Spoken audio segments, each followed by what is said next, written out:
Hi guys, when you open the door there's a squeak. This is a door stopper.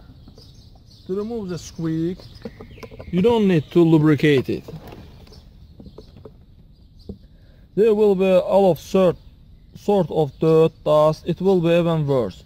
So you need the soap. Use soap. Take soap and rub the necessary place. It's necessary that the soap will be a little soft.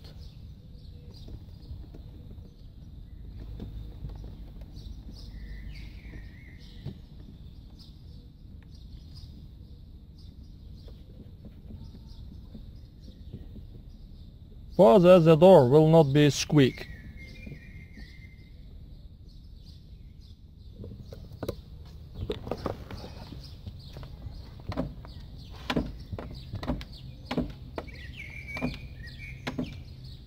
That's all works. Thank you for watching. Subscribe to our channel and put like.